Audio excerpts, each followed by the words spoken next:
అందరం ఒకసారి పరిశుద్ధ గ్రంథంలో నుండి హెబ్రీయులకు రాసిన పత్రిక 6వ అధ్యాయం 19వ వచనం చదువుదామండి. హెబ్రీయులకు రాసిన పత్రిక 6వ అధ్యాయం 19వ వచనం. ఈ నిరీక్షణ నిశ్చలమును స్థిరమునై మన ఆత్మకు లంగరువలే నుండి తెర లోపల ప్రవేశించుచున్నది. మరి అదేవిధంగా ఒకసారి రోమిలికి రాసిన పత్రిక 12వ అధ్యాయం 3వ వచనం కొద్దామండి. రోమిలికి రాసిన పత్రిక 12వ అధ్యాయం 3వ వచనం. తన్ను తాను ఎంచుకొన తగిన దానికంటే ఎక్కువగా ఎంచుకొనక దేవుడు ఒక్కొక్కనికి విభజించి ఇచ్చిన విశ్వాస పరిమాణ ప్రకారము తాను స్వస్థబుద్ధి గలవాడు అగుటకై తగిన రీతిగా తను ఎంచుకొనవల్లని నాకు అనుగ్రహింపబడిన కృపను బట్టి మీలోనున్న ప్రతి వానితోనూ చెప్పుచున్నాను. మరి లేఖనాలు దీవించి ఆయన మనకి విరిచి వడ్డించునుగాక. చేరు వచ్చిన మనందరితో ఆయన లేఖనాలను మాట్లాడుగాక. దయచేసి అందరూ కూర్చుందామండి. చేరు వచ్చిన మనందరికీ చేరు వచ్చిన మీ అందరికీ ప్రభువైన యేసుక్రీస్తు కృప ఎల్లప్పుడూ తోడుగా ఉండునుగాక. మీ అందరికీ క్రీస్తు నామం బట్టి శుభాభివందనములండి. దేవుడి సాయంకాలం ముందు మనకి కావాల్సిన లేఖనాలు ఆయన మనకు అనుగ్రహించి మరి స్థలంలో ఎవరు ఖాళీ చేతులతో వెళ్ళకుండా కావాల్సిన లేఖనాలు ఆయన కృపను బట్టి ఆయన మనందరికీ ఆయన అనుగ్రహించునుగాక. మరి గడిచిన దినాల్లో విన్నాం కదా, ఎన్ని గంపల ఆహారం ఉంది మనకు. మన గంపల ఆహారం దేవుడు మనకి ఇచ్చునుగాక. ఎంతమంది ఆనందంగా ఉన్నారండి? ఎంతమంది శత్రువుతో పోరాడుతున్నారు? ఎంతమంది శత్రువుతో పోరాడుతున్నారు? ఎంతమంది శత్రువుతో పోరాడుతున్నారు? అయితే అసలు క్రైస్తవులే కానట్టు నేను పోరాడుతున్నానండి. ఒకవేళ ఎంతమంది శత్రువుతో పోరాడుతున్నారు? ఎప్పుడెప్పుడు పగలు రాత్రి ప్రతి క్షణం ఎప్పుడూ యుద్ధమే వాడు అసలు మంచోడు కాదు. సరే, ఎంతమంది శత్రువుని జయిస్తున్నారు పోరాడతా? పోరాటము కావాలి, పోరాడతా జయించడం కూడా కావాలి. అయితే వాడు అసలు మంచోడు కాదండి. ప్రవక్త అంటాడు హీఈస్ ఎ రూత్లెస్ ఫెలో అంటాడు. అంటే వాడికి కనికరం అనేది ఉండదు అంట వాడికి. కానీ మన దేవుడైతే కనికర సంపూర్ణుడు కనుక మనం పడిపోయిన సమయాల్లో ప్రతి సమయంలో ఆయన కృపనిచ్చి ఆయన మనల్ని నిలబెడతా ఉన్నాడు. ఎంతమంది ఇక్కడ క్రీస్తు కొరకు సైనికులు ఉన్నారు? ఇక్కడ అన్నిసార్లు గెలుస్తామా? కొన్నిసార్లు గెలుస్తాం, కొన్నిసార్లు స్లిప్ అవుతూ ఉంటాయి. కానీ నిజమైన క్రైస్తవుడుకున్న లక్షణం ఏంటంటే పడిన ప్రతిసారి మళ్ళా ఇంకొక ఛాన్స్ ఈ ప్రభు మళ్ళా లేచి నేను నిలబడాలనుకుంటున్నాను. ఈ జీవితంలో మనకన్నా అనుభవాలు మరి ప్రతి ఒక్కరి జీవితంలో ఉండేవి అవి. దేవుడు మరి ప్రతిసారి ఆయన కృపను బట్టి మనల్ని నిలబెట్టును గాక.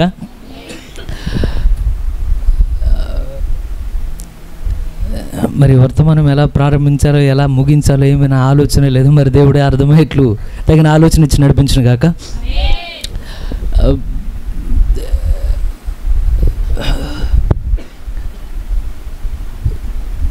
కొన్నిసార్లు ప్రవక్త ఒకసారి ఒక వర్తమానం చెప్తా అంటాడు. ఏమనంటే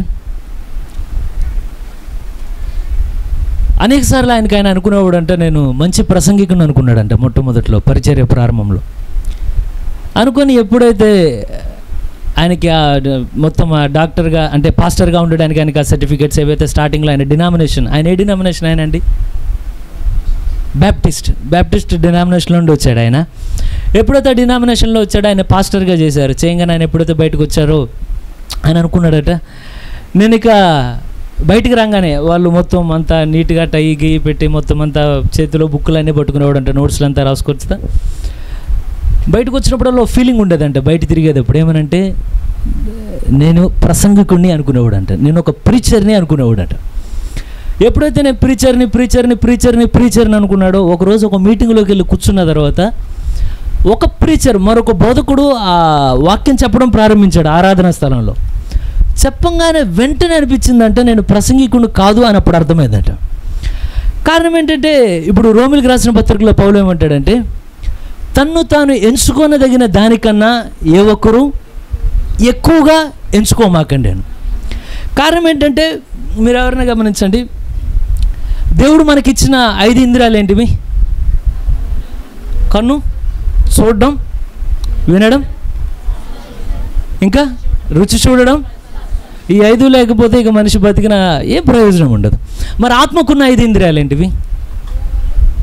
ఊహలు, మనస్సాక్షి, జ్ఞాపకాలు, అనురాగాలు, కారణాలు, రీజనింగ్. అయితే ఈ 5లో ఊహ ఏదైతే ఇమాజినేషన్ అంటారు, అంటే అర్థం ఏంటంటే మనిషికి ఉన్న శక్తి ఎటువంటిదంటే, ఒక సైంటిస్ట్ అన్నాడు ఏమనంటే, నాకు నాలెడ్జ్ కన్నా ఇమాజినేషన్ ఇష్టము అన్నాడు. అంటే అర్థం ఏంటంటే, నాకు జ్ఞానం కన్నా ఊహించడాన్ని నేను ఎక్కువ ఇష్టపడతాను అన్నాడు. కారణం ఏంటంటే, జ్ఞానానికంటూ కొంత పరిమితి ఉంటుంది కానీ ఊహించడానికి పరిమితి ఉండదండి. మీరు ఒకవేళ ఆర్టిస్ట్ కాదు, ఒకవేళ ఇప్పుడు నాన్నగారు ఇక్కడ నాన్నగారికి ఆర్టిస్టు ఏ బొమ్మనైనా గీయగలరు, నేను గీయలేను అట్లా బొమ్మలు. కీబోర్డ్ వాయించగలను కానీ బొమ్మలు గీసే టాలెంట్ నాకు లేదు.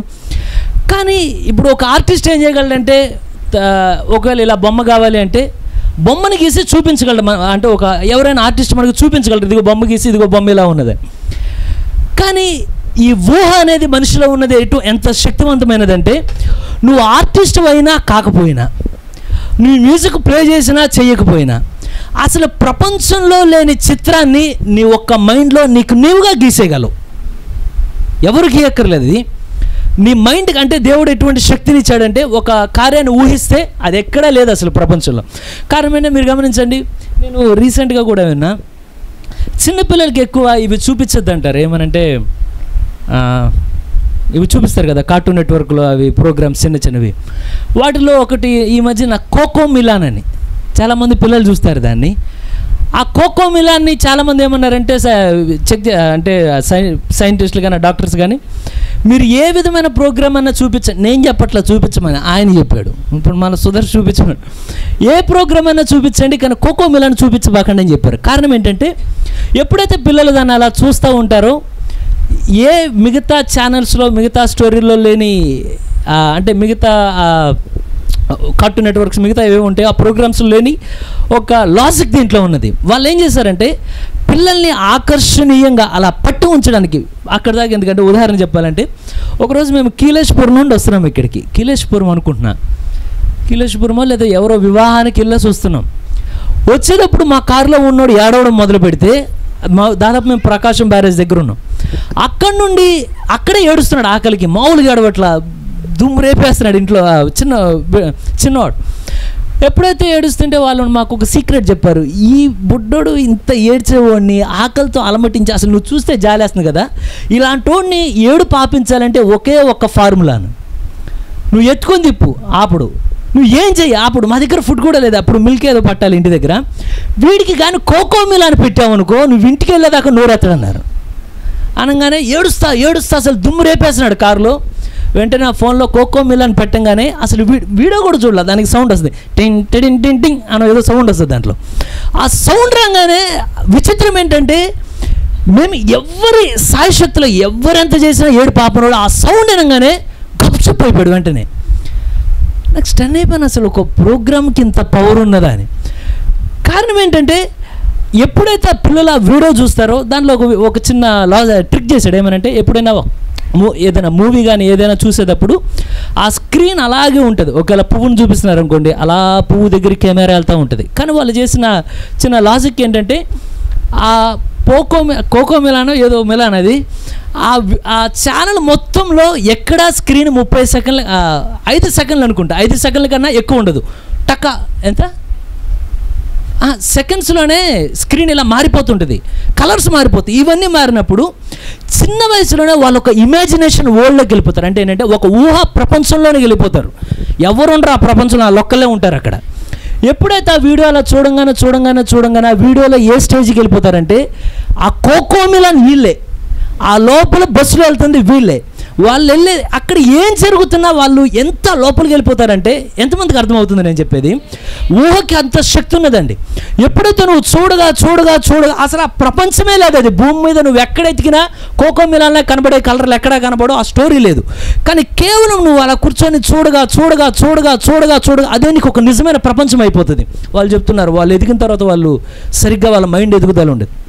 నేను ఇంటర్లో ఉన్నప్పుడు అనుకుంటా, 10th ఉన్నప్పుడు స్కూల్లో న్యూస్ చదువుతుంటే అప్పుడు నేను ఒకటి చదివాను. అంటే ఇమాజినేషన్కి ఉన్న పవర్ మీకు చెప్పాలనుకుంటున్నా ఫస్ట్. అయితే దాంట్లో ఏమంటారంటే న్యూస్ పేపర్ చదువుతుంటే ఒక వ్యక్తి, అప్పుడు ఒక మూవీ ఒకటి వచ్చినదండి, నేను 10th క్లాస్ చదువుతున్నాను ఆ టైంలో.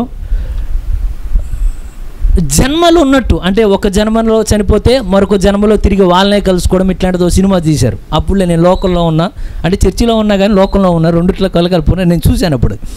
ఎప్పుడైతే ఆ మూవీ రిలీజ్ అవ్వగానే ఒక వ్యక్తి ఆ మూవీని చూశాడట. చూడంగానే ఏదో ఆకర్షణీయంగా అనిపించింది ఆ మూవీ. దాన్ని ఇంకా అలా చూడడం మొదలుపెట్టాడు. ఒక్క సినిమాని 25 సార్లు చూశాడు. 25 సార్లు చూసిన సినిమా చూసి 25వ తర్వాత సూసైడ్ చేసుకున్నాడు. నిజంగా జరిగింది ఇది మన ఆంధ్రాలో. కారణం ఏంటయ్యా అంటే ఆ ఊహ ఎక్కడి వరకు వెళ్ళిపోయినదంటే ఇతనిలో బలంగా నాటుకుపోయిపోయింది. ఏమనంటే ఖచ్చితంగా దీని తర్వాత ఒక జన్మ ఉన్నది, నేను చచ్చిపోతే మరొకరిని ఎవరినో అక్కడ కలుస్తాను అనుకున్నాడు. మరి ఎవరిని కలవడానికి చచ్చిపోయినా అంటే అది నాకు తెలియదు, కానీ ఆ మూవీలో అలా తీశారు. ఇక్కడ విడిపోయిన వాళ్ళు మళ్ళీ ఎక్కడో కలుస్తారు. అది చూసి ఊహ ఎక్కడి వరకు తీసుకెళ్ళిందంటే మనిషిని, ఎంతమందికి అర్థమవుతుందని నేను చెప్పేది? దానికి ఉన్న పవర్ అటువంటిది మనలో ఉన్న ఊహకి.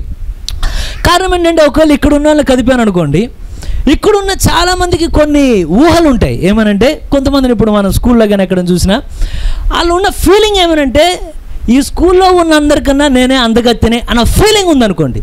అది నిజం కాదు, కానీ వాళ్ళ ఊహ.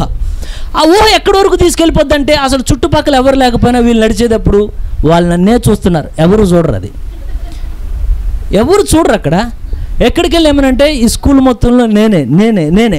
ఊహకి ఎటువంటి శక్తి ఉన్నదంటే లేనిది ఉన్నట్టు చూపించే శక్తి ఊహలో ఉన్నది. ఎంతమందికి అర్థమవుతుంది? మీరు ఏదైనా సరే మీ కళ్ళ ముందు లేని దాన్ని కళ్ళు మూసుకొని ఊహించండి. కళ్ళ ముందు మీకు చూపించాలంటే ఓ ప్రొడ్యూసర్ కావాలి, యాక్టర్ కావాలి, దానికి పెట్టుబడి పెట్టాలి, దానికి వెనకాల కొరియోగ్రఫీ, ఈగ్రఫీ. కానీ జస్ట్ మీరు అనుకున్నది కళ్ళు మూసండి ఒకసారి. ఇప్పుడు మీ ఇంట్లో పనుకుంటున్నట్టు ఊహించాలంటే మీకు డైరెక్టర్ ఎక్కర్లు ఎవరు. అది ఎంత సింపుల్ అంటే నువ్వు కళ్ళు మూసుకో, నువ్వు ఇంట్లో ఉంటావు. నువ్వు కళ్ళు మూసుకో, స్విట్జర్లాండ్లో ఉంటావు. నువ్వు కళ్ళు మూసుకో అంటే మీరు గమనించండి, ఊహలో మనం ఏదైతే ఊహ అంటున్నామో అది మామూలు అంటే ఒక బలహీనమైన కార్యం, ఏదో ఎప్పుడు వినట్టు ఊహ అది ఇమాజినేషన్ అనేది చాలా పవర్ఫుల్.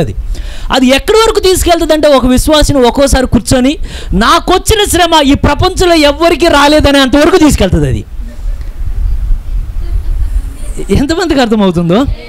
అది రియల్ కాదు. అది ఆ విషయం నీకు తెలుసు, ఆ విషయం నాకు తెలుసు. కానీ కూర్చొని మన ఇమాజినేషన్, మన ఊహ ఎక్కడి వరకు తీసుకెళ్తుందంటే ఈ స్థలంలో ఉన్న అందరికన్నా నాకు వచ్చిన శ్రమ ఎవరికి రాలా. ప్రవక్త అంటాడు నీకు వచ్చిన శ్రమ ఎవరికి రాలేదంటే ముందున్న అపోస్తుల్లో ఎవరు పడిన వేదనలో కనీసం 1% కూడా మనం దానిలో పాలు పంచుకోలేదండి. ఎంతమంది అవునంటారు నాతో పాటు? ఇది రియాలిటీ. కానీ ఇమాజినేషన్కి ఒక పవర్ అనేది ఉన్నది. ఇక్కడ చాలామందికి ఒక ఫీలింగ్ ఉండొచ్చు, నన్ను మించిన క్రైస్తవుడు లేడు ఎక్కడ. సారీ, అది ఇమాజినేషన్. కారణం నిన్ను మించిన క్రైస్తవులు చాలామంది ఉన్నారు ఈ భూమి మీద. ఎంతమంది అవునంటారండి? అయితే చాలా విషయాల్లో మనం ఇమాజినేషన్లో బతుకుతాం. ఏమంటే ఊహ.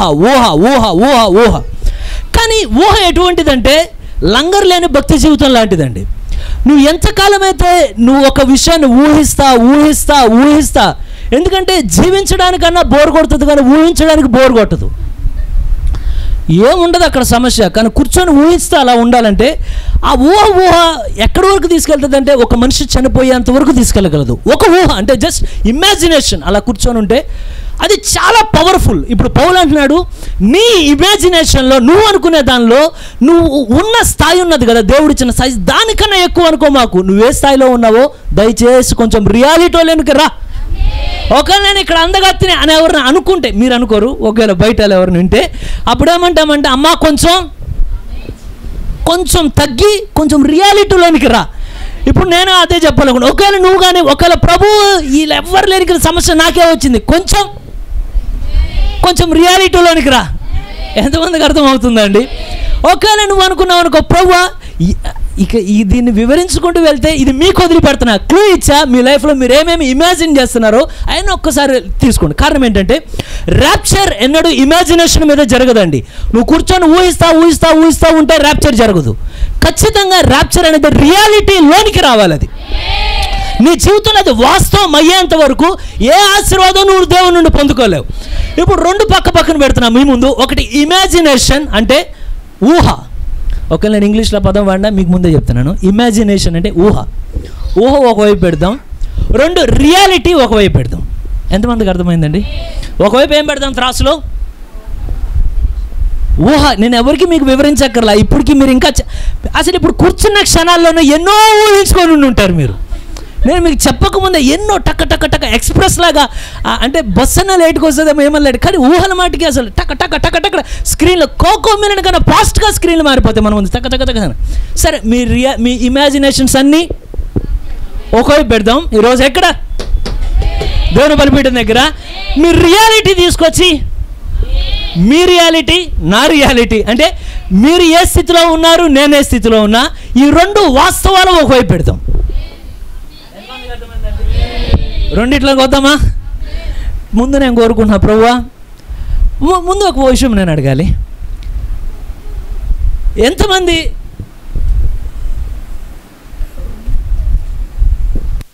ఒక్కొక్కటి క్లియర్ చేసుకుందాం, దేవుడు దయ చూపించిన కాక. మీరు ఎంతమంది మీ జీవితంలో ఎన్నడూ తొట్టిల్లకుండా నిలబడాలని కోరుతున్నారు? ఒక్కసారి కూడా ఫెయిల్ అవ్వకుండా మేము నిలబడాలని కోరుతున్నాం ప్రభు అని.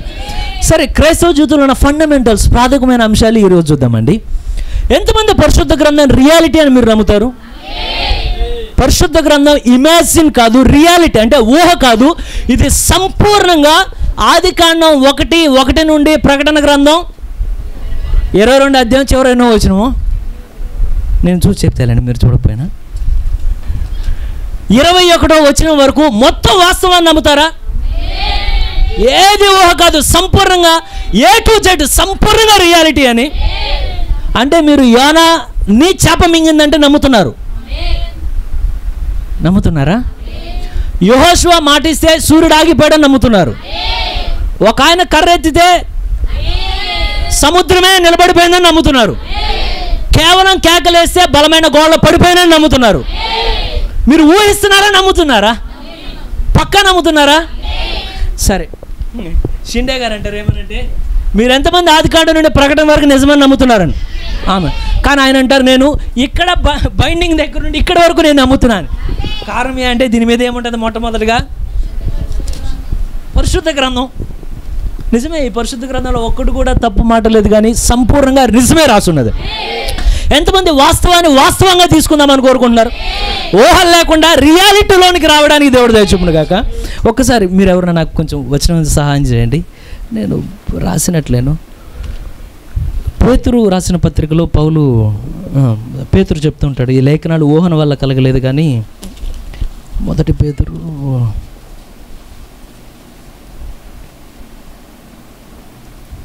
మనుషుని యొక్క ఊహను బట్టి లేఖనాలు కలగలేదు కానీ దేవుని చేత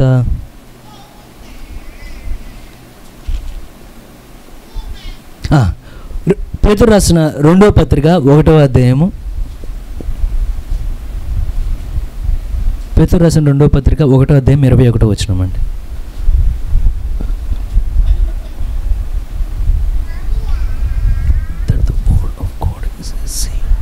చదవండి ఎవరైనా. ఏలయనగా ప్రవచనం ఎప్పుడును మనుషుని యొక్క ఇచ్చను బట్టి కలగ, అంటే నాకు నచ్చింది వాళ్ళకి నచ్చింది ఇట్లా రాయబడలేదు కానీ లేఖనం ఇన్స్పిరేషన్ అంటే దాని అర్థం ఏంటంటే మనిషే రాసినది. ఎంతమంది బైబిల్ మనిషి రాశాడో దేవుడు రాశాడండి? రాసినది మనిషే, కానీ వెనుకున్నది మనిషి ప్రేరేపణ కాదు. వెనుకున్నది సంపూర్ణంగా పరిశుద్ధాత్మిక ప్రేరేపణ చేతనే ప్రతి అక్షరం లిఖించబడింది దాని మీద. అయితే మీరు గమనించండి, ఈ లేఖనాలన్నింటిలో వాగ్దానాలు ఉన్నాయా? సంపూర్ణంగా మీరు నమ్ముతున్నారు ఇప్పుడేమని? ఇది ఏమి ఇమాజినేషన్ కాదు, సంపూర్ణంగా నిజం. ఆదికాండం 1 నుండి ప్రకటన 22, 21 వరకు దీంట్లో తీసేది కలిపేది ఏమీ లేదు, కానీ సంపూర్ణంగానే. అయితే మీలో ఎంతమంది దేవుని వాగ్దానం కూడా నిజమని నమ్ముతున్నారండి? నిజమేనా? నేను కోరుతున్నా ప్రభువా. కారణం ఏంటంటే ప్రవక్త ఏమంటాడంటే, ఒకేలా ఈ ఆదికాండం 1 నుండి ప్రకటన 22వ అధ్యాయం 21వ వచనం వరకు నీకు ఏ వాగ్దానమైనా ఇది నీ ఇష్టం మీద ఆధారపడి ఉన్నది. ఏమనంటే, ప్రభువా నేను ఈ అవసరతలో ఉన్నా, నా హృదయంలో నేనేం కోరుతున్నానంటే ఈ విషయంలో విడుదల కోరుతున్నాను. అది ఏ విషయమైనా నువ్వు ఈ లేఖనాల్లో ఏ వచనం మీదైనా నీ చేయబెట్టి, ప్రభు అది పాత నిబంధన అయినా క్రొత్త నిబంధన అయినా, అది ఏ గ్రంథమైనా సరే, నీకున్న అవసరతను బట్టి చేయబెట్టి ఈ లేఖనం నా జీవితంలో ఈ సమయం ముందు ఇది నెరవేరాలి, ఇది రియాలిటీలోనికి రావాలని నువ్వు ఏ వచనం మీద చేయి పెట్టి నీ విశ్వాసంలో ఎక్కడ అవిశ్వాసం కలపకుండా అడిగితే ఏ వచనమైనా నీ జీవితంలో రియాలిటీలోనికి వచ్చి తీరుతుందండి. ఆయన వాగ్దానంలో ఏ ఒకటి ఇమాజినేషన్, సంపూర్ణంగా రియాలిటీ రియాలిటీ రియాలిటీ. సరే, దేవుని యొక్క సన్నిధి రియాలిటీనా అంటే దేవుని యొక్క సన్నిధి మన మధ్యలో ఉండడం అనేది మనం ఊహించడమా? అది నిజమా? నిజమంటారా? అసలు ఏ విధమైన ఊహ కాదు. కానీ మనం సంపూర్ణంగా నమ్ముతున్నాం ఏమనంటే, మనం ఇక్కడ ఎక్కడైతే 2-3 ఆయన నామం పేరిట చేరు ఉంటే వారి మధ్యలో తప్పక ఆయన ఉంటాడు అక్కడ. నేనే అంటే ఊహించట్లా నేను ఉంటే దేవుడు అలా కాదు, ఖచ్చితంగా ఆయన మన మధ్యలో. ఎంతమంది రియాలిటీలోనికి రావడానికి ఇష్టపడుతుంది? సరే, ఇంకొక విషయం ఒకసారి చూద్దామండి, చూసి వెళ్దాం.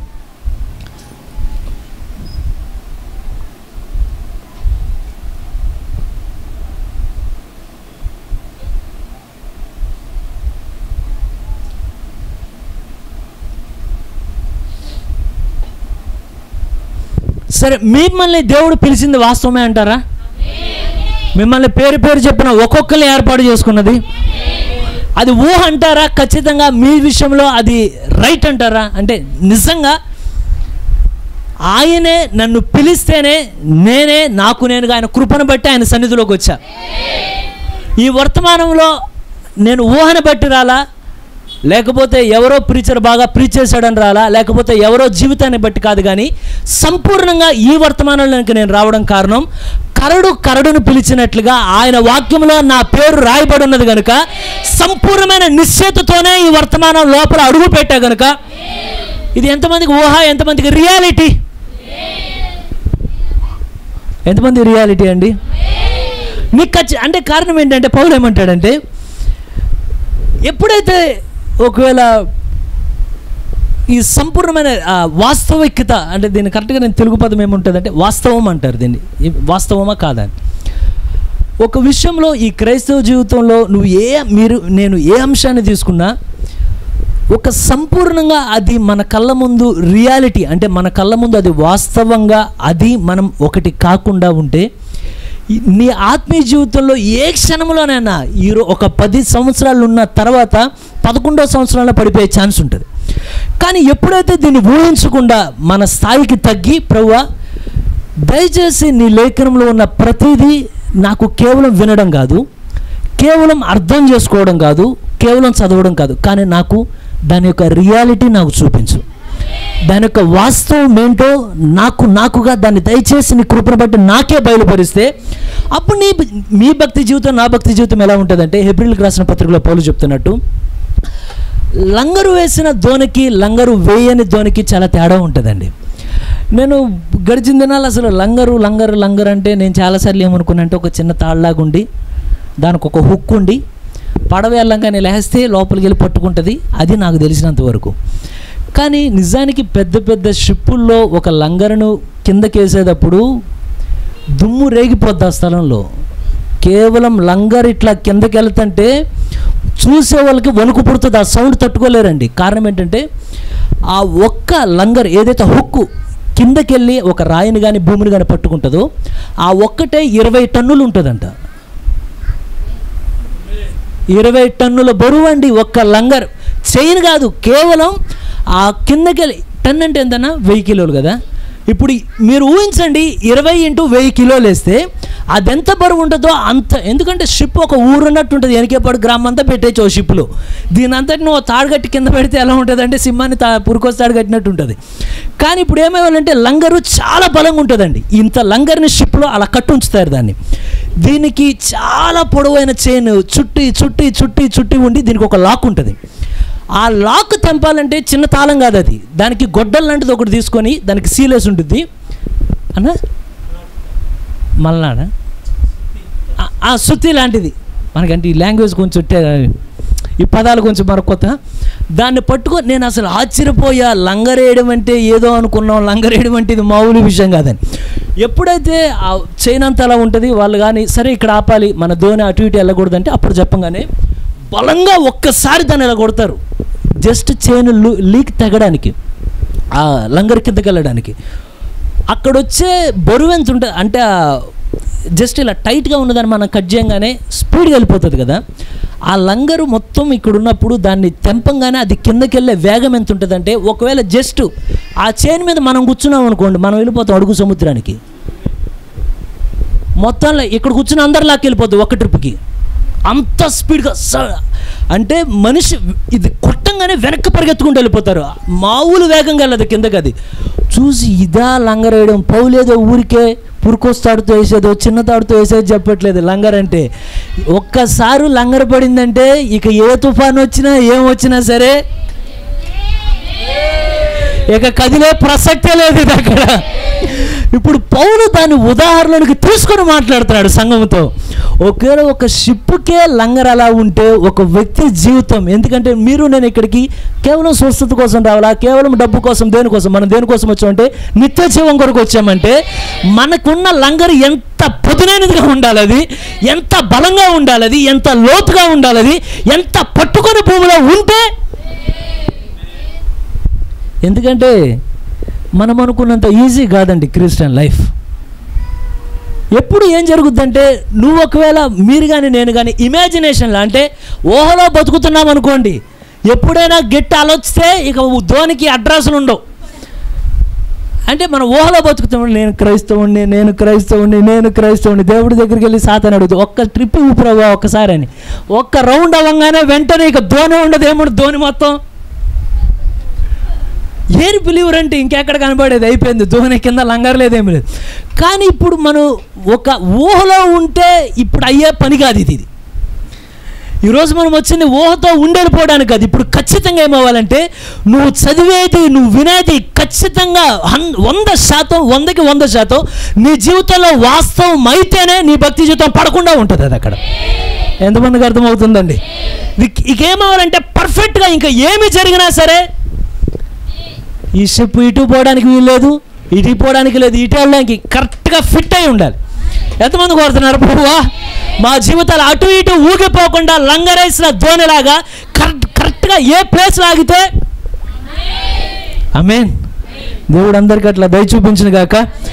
కారణం ఏంటంటే ప్రోక్త చెప్తాడు ఒకసారి, నా దగ్గర టైం కూడా లేదండి, చాలా ఉన్నది నేను చెప్పవలసింది. సరే, నీకు ఎప్పుడైతే ఒకటి వాస్తవికతలోనికి రావాలంటే, నేను చాలా బేసిక్స్గా చెప్తున్నాను ఈ రోజున, చాలా ఉన్నది కానీ నేను టైం సరిపోట్లే, ఎప్పుడు అరగంట అయిపోయినది. నీకు ఖచ్చితంగా ముందుగా మొట్టమొదటిగా ఎప్పుడైతే మనం ప్రభు యేసుక్రీస్తు అని ఒక మాట చెప్తారు, మీరు ఒక దేశం ఇంకో దేశం మీదకి యుద్ధానికి వెళ్ళేటప్పుడు ఖచ్చితంగా కూర్చొని లెక్కేసుకోవాలంటే ఏమనంటే, నేను ఇంతమంది సైనికులతో ఉన్నా, వాళ్ళంతమంది సైనికులతో వస్తున్నారు, ఒకవేళ వాళ్ళు నా మీదకి వచ్చినా నేను వాళ్ళ మీదకి వెళ్ళినా గెలవలేనా, డబ్బులు చూసుకోకుండా ఇల్లు కడితే ఎలా ఉంటుందో, డబ్బులు చూసుకోకుండా సైన్యాన్ని చూడకుండా యుద్ధానికి వెళ్ళిన అలాగే ఉంటుంది. ఆ రెండు ఎలా ఉంటావో ఒకవేళ వాస్తవికత అర్థం చేసుకోకపోతే మన భక్తి జీవితం కూడా దానికి దీనికి దేనికి పెద్ద వ్యత్యాసం లేదండి. ఈరోజు రాత్రి ఏం చేయాలంటే, అందరూ ఇంటికి వెళ్ళిన తర్వాత కూర్చొని ఒకసారి లెక్కలేద్దాం. ఏమేయాలండి? ఇల్లు కట్టడానికి కాదు, పెళ్లి చేయడానికి కాదు. అసలు రోజు చర్చికి పోతున్నా, రోజు ఆరాధనకు పోతున్నా, కానీ అసలు నేను దేనికోసం వెళ్తున్నాను, ఇది ఆ చివరి వరకు నిలబడుద్దా? ఎత్తబడ్డు జరిగే వరకు ఈ విశ్వాసం ఇలాగే నిలబడుతుందా? ఈ భక్తి జీవితం మధ్యలో ఏమన్నా అటు ఇటుగా అవుతుందా? కారణం ఏంటంటే చాలా ఉన్నాయి, మరి కొన్ని కార్యాలను టచ్ చేసుకుంటూ వెళ్తానండి. ముందుగా నీకు దెయ్యం అంటే ఏంటో అర్థం అవ్వాలండి. యుద్ధానికి వెళ్ళేవాడు ఖచ్చితంగా వారి శక్తి అర్థమయ్యే ముందు ఎదుటోడి శక్తి కూడా వాళ్ళకి అర్థం అవ్వాలి. కారణం ఏంటంటే చాలామందికి దెయ్యం అంటే ఒక ఊహ, కేవలం ఒక ఇమాజినేషన్, ఒక షాడో, ఒక నీడ అలా వెళ్ళిపోతూ ఉంటుంది రాత్రిపూట, అదే దెయ్యం. అంటే ఊహ, అదంతా ఊహ. దెయ్యం అంటే మనం ఇంట్లో ఉంటే ఫ్యాన్ స్విచ్ చేయకుండానే మనం వేయకుండా ఫ్యాన్ తిరిగిపోవడం, లేకపోతే లైట్ లాగిపోవడం, గాలి రాకుండా తలుపులు తిరగడం, ఇదంతా ఊహ. అలా ఉంటేనే దెయ్యం దెయ్యం దెయ్యం, ఇదంతా ఊహ. కానీ నువ్వు ఎప్పుడైతే క్రైస్తవ జీవితంలోకి వచ్చావు ఈ ఊహలో సరిపోదు. ఎందుకంటే వాడు ఇప్పుడు ఫ్యాన్లు లైట్ల దగ్గర లేడు, వాడు చాలా అప్డేట్ అయిపోయాడు. కనుక ఇప్పుడు ఏమవ్వాలంటే వాస్తవికతలోనికి మనం అర్థం చేసుకోవాలి వాడిని. ప్రభువా ఇప్పుడు దెయ్యం అంటే అది ఇది ఏం చల్లవు. ఇప్పుడు కరెక్ట్గా ఈ రోజున మీరు నమ్మినా నమ్మకపోయినా ఈ క్షణం ఈ సమయంలో వాడు నేను చెప్పేది అంటున్నాడు, వాడు మీరు వినేది అంటున్నాడు, మీ పక్కనే కూర్చొని మిమ్మల్ని చూస్తున్నాడు, మీరు నమ్మినా నమ్మకపోయినా. ఇది వాస్తవం, రియాలిటీ ఇది. ఈ రియాలిటీ ఎవరికి అర్థమైతే? లోకంలో ఉన్నవాడికి అర్థం కాదు, లోకంలో ఉన్నవాడికి ఊహ. కానీ మీకు నాకైతే సంపూర్ణంగా కళ్ళకు కట్టినట్లు కనబడే వాస్తవం ఇది. అయితే నేను ఒక చిన్న ఉదాహరణ చెప్పాలి. చిన్నప్పుడు ఎప్పుడైతే మేము గవర్నమెంట్ స్కూల్లో చదివానండి. నేను 7th క్లాస్ వరకు. పాపం స్కూల్ గవర్నమెంట్ స్కూలే కానీ వాళ్ళు పాపం మంచిగా పాఠాలు చెప్పేవాళ్ళు. వాళ్ళు మధ్యాహ్నం ఎవరిని వెళ్ళిచ్చేవాళ్ళు కాదు బయటికి. కాకపోతే అప్పుడు ఒక రూమర్ వచ్చింది మా స్కూల్ దగ్గర. ఏమనంటే, అరే పలానా సందులోకి వెళ్ళంగానే అక్కడ ఎవరు ఒక పెద్దవాడు చచ్చిపోయింది, చుట్టూ బిల్డింగులు ఉండేవి, అక్కడ ఒకటే పూరిల్లు ఉండేది. చనిపోగానే ఒక రూమర్ వచ్చింది. అంటే ఏమంటారు రూమర్ అంటే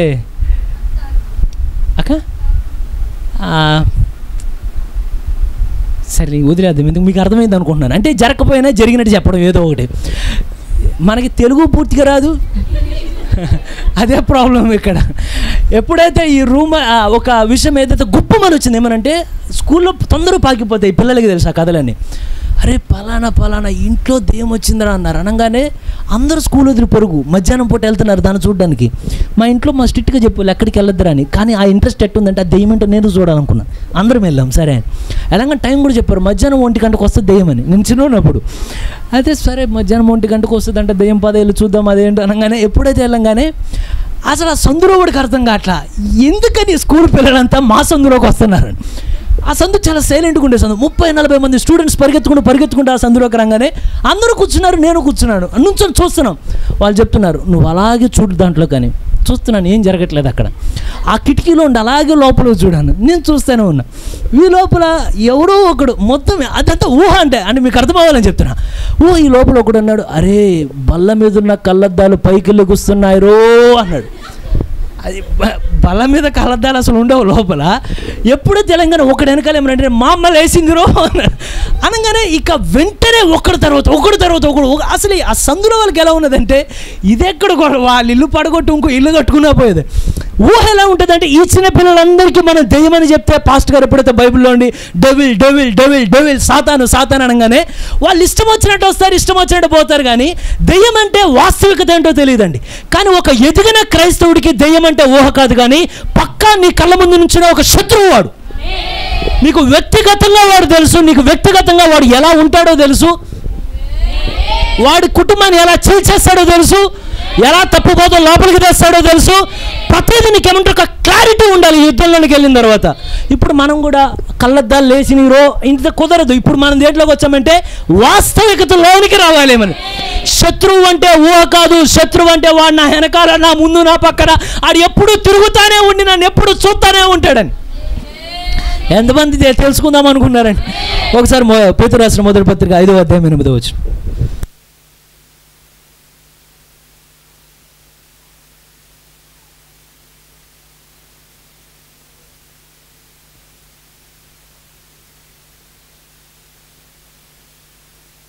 మొదటి పేతురు 5:8 అండి.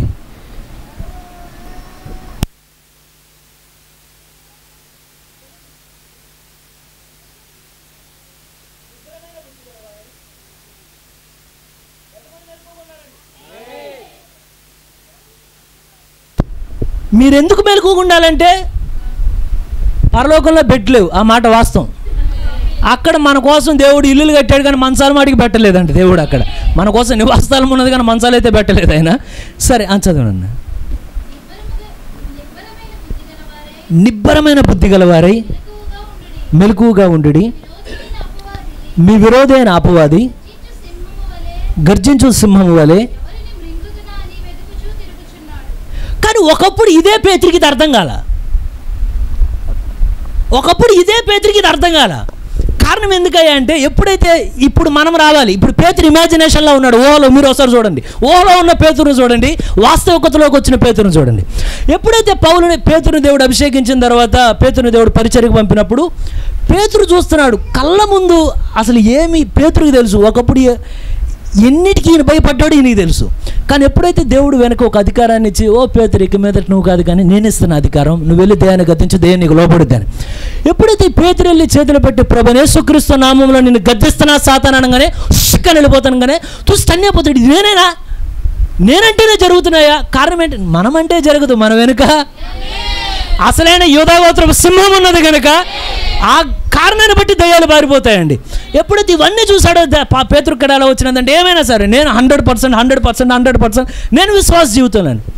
కానీ ప్రభు యేసుక్రీస్తు ఆయన గమనిస్తా ఒకరోజు పేతురుతో చెప్తున్నాడు, ఓ పేతురు, సాతాను నిన్ను జల్లెడ పట్టాలని కోరుతున్నాడు. పేతురు సాతాను ఇప్పుడు పేతురు అంటే ఊహలో ఉన్న పేతురు చూడండి. పేతురు వెంటనే ఓ ప్రభువా ఈయనకి అట్లా ఉన్నది. మీరు ఇంకొంచెం ముందు చూసినా కూడా ఆయన చెప్తున్నాడు, ముందున్న కార్యాల్లో చెప్పేటప్పుడు కూడా ఇలా ఆయన సిలువ వేయబడాలి ఇవి చెప్పేటప్పుడు కూడా పేతురికి అది రియాలిటీగా లేదు. అది ఎలా ఉన్నదంటే ఒక ఊహగా ఉన్నది. లేదు ప్రభు నేను నిలబడను.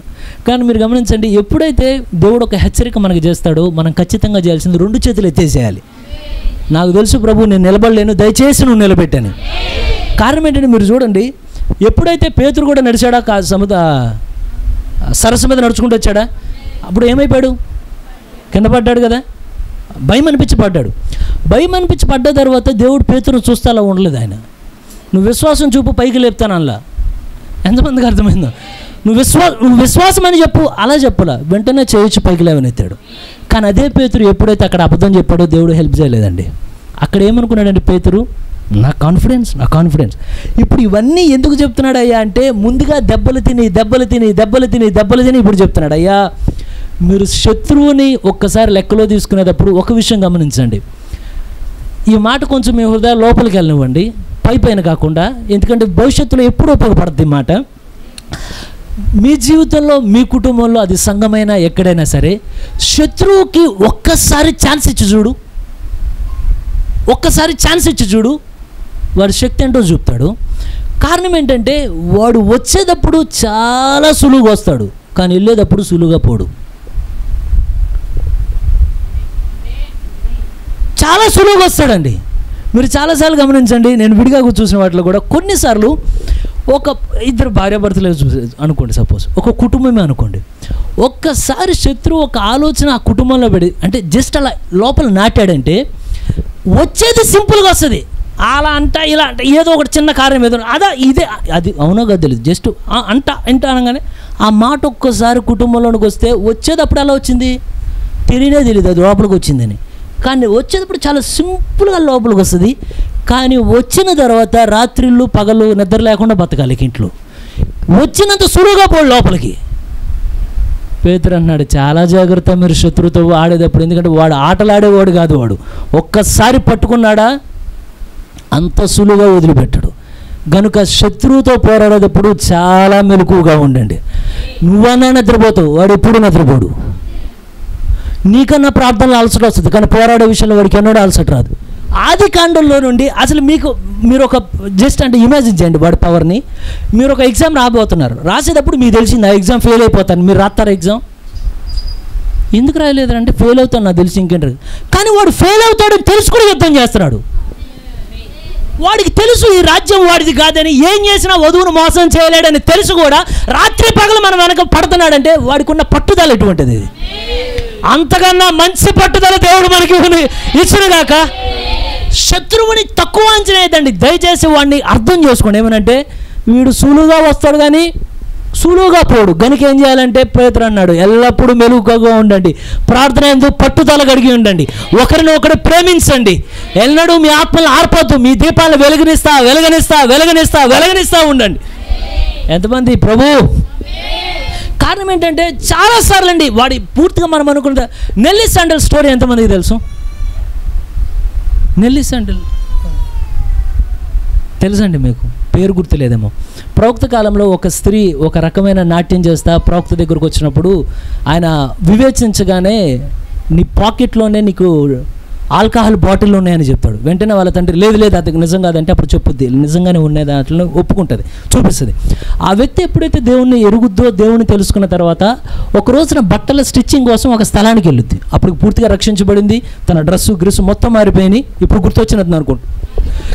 ఎప్పుడైతే రిటర్న్ వచ్చేటప్పుడు ఆవిడ ఏదో చేయాల, కానీ కేవలం ఏమనిందంటే ఒక్క క్షణం ఆగి ఆ వెనక లోపల రిథం వస్తుందన్నమాట. ఎందుకంటే మీరు గమనించండి, ఆ రిథమ్స్ ఒక్కోసారి బయట వస్తే మన చర్చిలో కూడా మన పిల్లల్లో కూడా చూస్తాం. దానికి జడ్జిని అక్కడ అనగానే మీరు పిల్లలు మీరు చూస్తున్నా కానీ వీళ్ళకి తెలియకుండానే రిథమ్స్ పడుతుంటాయి. కాలు ఏంట్రా ఎలా అంటున్నావు, ఏం లేదు. కారణం ఏంటంటే రిథమ్ వెంటనే పడిపోద్ది. మీకు క్వశ్చన్ తెలుసా, అంత సులువుగా దయ్యం లోపలికి రాగలడు? చాలా సింపుల్ అండి. ఎప్పుడైతే నెల్లీ శాండిల్స్ ఇలా అన్నది, ఎంత పెద్ద అవకాశం ఇవ్వాలి శత్రువుకి. జస్ట్ రిథమ్ వేసింది అంతే కాలుతో ఉండి. ఎప్పుడో విన్నాను కదా. ప్రారంభం ఎలా ఉంది, చాలా సులువుగా ఉంది. కానీ వదిలించుకునే సమయానికి ఎంత అయింది అది, ఆ స్త్రీ వెనక పడుకెడుతుంటే ఒక పెద్ద షాడో అలా వెనక నిలబడి ఉన్నది. ఊహలో బతకొద్దు దయచేసి, వాస్తవికతలోనికి వద్దాం. శత్రువు ఊహ కాదు, మనం ఊహించే ఏదో ఆలోచన కాదు, రియల్. నేను ముందే చెప్పాను, ఎందుకంటే ఇక్కడ కూర్చున్న మీ అందరినీ వాడు ఈ క్షణం ముందు మీ ఎక్స్ప్రెషన్లు కూడా వాడు చూస్తూనే ఉంటాడు. వాడు ఈ కూర్చున్న నన్ను చూస్తూ ఉంటాడు. ఇంకెన్ని బుధవారాలు చెప్పాలనుకుంటున్నామని వాడు మిమ్మల్ని చూస్తాడు. మీతోనూ నాతో పోరాడేది వాడే. మనం అంటే హాస్యాస్పదంగా అనిపిస్తుంది, కానీ దయచేసి వాడిని అర్థం చేసుకుంటే వెంటనే అలర్ట్ అవ్వడం ప్రారంభిస్తాం. ఏమవుదంటే వరద వచ్చేటప్పుడు ఏమైంది, ఏం ఉండదు. ఇంకా ఇప్పుడు ఏమైందంటే శత్రువును చూసి ఏమి కాదు వాడికంటూ శక్తి ఉన్నది. ఇప్పుడు మనం ఏం చేయాలి, మన బలాన్ని కూడగట్టుకొని నిలబడాలి. ఓ ప్రభు, శత్రువు ఊహ కాదు కానీ వాడు వాస్తవం కనుక మేము ఊహతో పోరాడట్లా, గాలితో కొట్లాడట్లా, మేము శక్తులతోనే పోరాడుతున్నాం కనుక నిలబడే శక్తిని మాకు తల నుండి అరికాల వరకు హృదయం నుండి ఆ పరిశుద్ధాత్మక అభిషేకాన్ని మాకు దయచేయండి. శత్రువు ముందు మేము ఓడిపోకూడదు, కానీ ఖచ్చితంగా విజయోత్సవంతో మేము పైకి జెండా లేపాలి. ఎంతమంది మా కుటుంబాల దేవా, ఎన్నడూ మేము ఓడిపోకుండా నిలబెట్టండి, మేము ఓడిపోకుండా నిలబెట్టండి, ఈ పరిచర్య ఓడిపోకుండా నిలబెట్టండి. ప్రపంచం నలు దిశలో ఎక్కడ నీవు ఏర్పరచుకునే పరిచర్య ఉన్నదో ఏ పరిచర్య ఓడిపోకుండా. మా అందరికీ ఒకడే శత్రువు. నాకు సమయం లేదండి, కానీ చాలా విషయాలు ఉన్నాయి.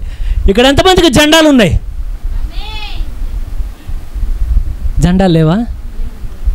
మీ అందరికీ జెండాలు ఉన్నాయా? ఎవరు ఆయన? ఫిలోమోనికే ఉంది జెండా, మనకు కూడా ఉండాలి కదా. అయితే మీరు గమనించండి, మీకంటూ ఎన్నడూ ఒక జెండా ఉంచబాకండి. పరిచర్య మొత్తంలో ఒకటే జెండా ఉండాలి. ఏం జెండా అంటే కల్వరి జెండా మాత్రమే ఉండాలి. శత్రువు ఏం చేస్తాడంటే వాడికున్న కుయుక్తి నీ జెండా నీకు ఇస్తాడంట. ఇచ్చి నువ్వు ప్రార్థన చేస్తున్నావంటే నీ అంత భక్తి పడడానికి నువ్వు వెంటనే దించాలి. నేను కాదు, మా మధ్యలో ఏమి జరిగినా గణపరచబడవలసిన వాడు ఒకే ఒక్కడు, ఆయన జెండాపై. ఎప్పుడైతే కల్వరి జెండా పైకి ఎత్తుతావో శత్రువు పారిపోవడం ప్రారంభిస్తాడండి. ఎంతమంది వాడిని చేద్దామని కోరుతున్నారు? అయితే చాలా కార్యాలు ఉన్నాయి, అర్థమయ్యేట్లు దేవుడు దయచూపును గాక. అయితే మీరు గమనించండి, శత్రువుకి కొంచెం అవకాశం ఇవ్వకూడదని ఎంతమందికి అర్థమైనది అనుకుంటున్నా.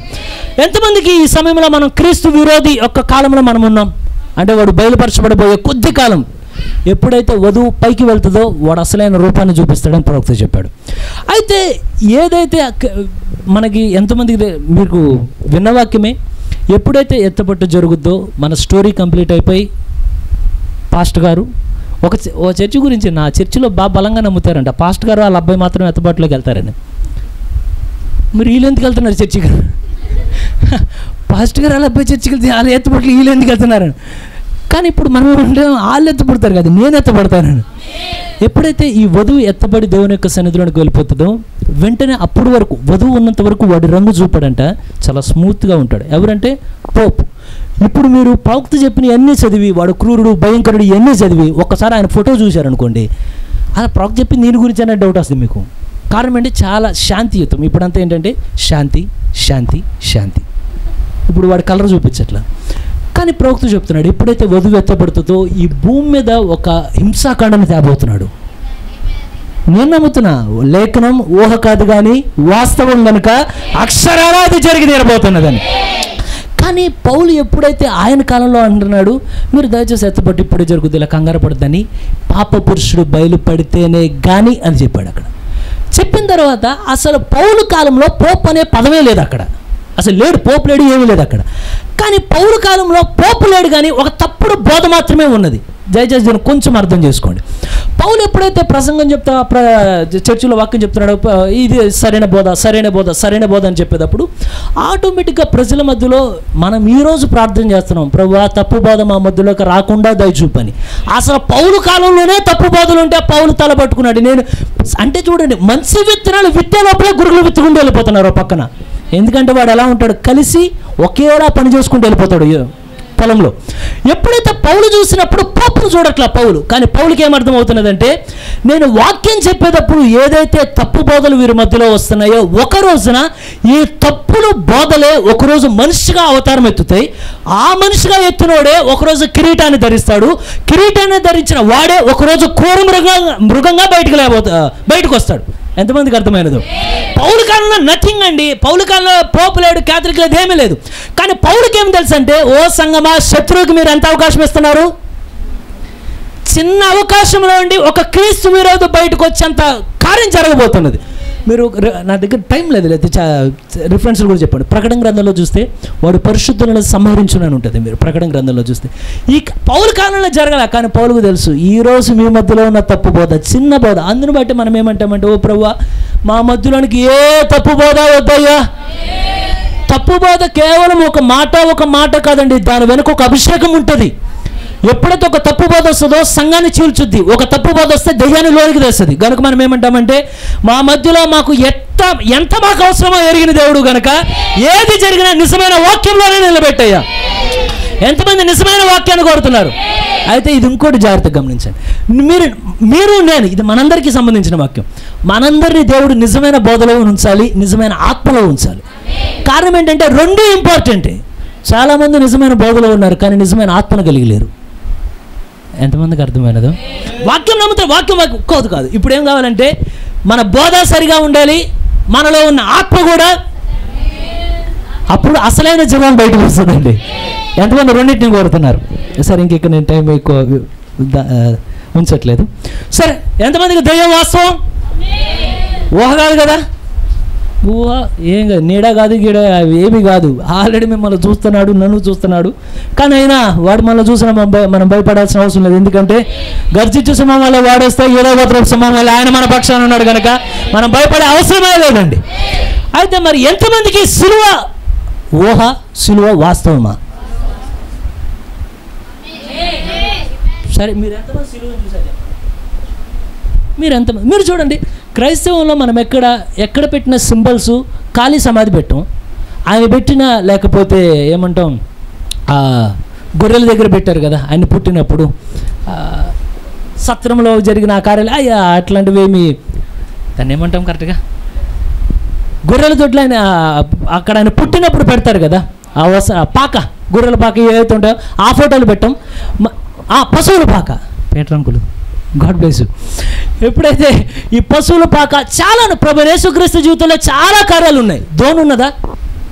ఉంది. అవునా? ఉందా లేదా అండి? ఆయన కాలంలో ఆయన వస్త్రం మీద కూడా అభిషేకం ఉన్నదా? అనేకం ఉన్నాయి. కానీ మనం అన్నిటినీ వాడం. కానీ మనం క్రైస్తవానికి సింబల్గా వాడే ప్రప్రదమైనది ఏదయ్యా అంటే, ఖాళీ సమాధానం కూడా మనం వాడేదేంటి? సిలువను మాత్రమే పైకి లేవనెత్తుతాం. అవునా కాదా అండి? ఒకరోజు ఒక ఆయన మీటింగ్ పెట్టాడు. ఆయన అలాగే ఉంటాడు చూడడానికి, మాటికి బయటికి తెల్లగా ఇట్లా కలద్దలు పెట్టుకుని ఆయన ఏమో ఒక ప్రోగ్రాం పెట్టాడు, బైబిల్ కథలు అని. వాళ్ళు అడిగారు, బైబిల్ కథలని పేరు పెట్టే ఉంటే బైబిల్ అన్ని కథలే అన్నాడు. నేను అనుకున్నా, నీ కథలు, కానీ మాకు కథలు కావయ్యి, మాకు ఊహలు కావు, మాకు సంపూర్ణంగా వాస్తవాలు అయ్యి. అయితే ఒకసారి పౌలుని అడుగుతాం. ఇప్పుడు మీరు అందరూ చెప్పారు కదా, సిలువ ఏమిటిది? మీ అందరికి కూడా, మీ అందరికీ వాస్తవమే కదా, మనందరికీ వాస్తవమే కదా. ఎంతమంది గుండెల లోతుల్లో నుండి 20 టన్నుల లంగరు లోనికేస్తే ఆ చైన్ వేస్తే ఎంత బలంగా ఉంటుందో అంత బలంగా ప్రభువైన యేసుక్రీస్తు నా కొరకే చనిపోయాడని గుండె లోతుల్లో నుండి నమ్ముతున్నాను. పక్కా ఏ గాలి వచ్చినా సంపూర్ణంగా స్థిరత్వంగా ఏమనంటే 100% నేను నమ్ముతున్నా. ఆయన నా కోసమే కల్వరిలో ప్రత్యేకంగా నా పేరు కూడా ఆయన జ్ఞాపకం చేసుకున్నాడు ఆ రోజున. సరే, ఒకసారి కొలస్సీలకు రాసిన పత్రిక 2వ అధ్యాయం.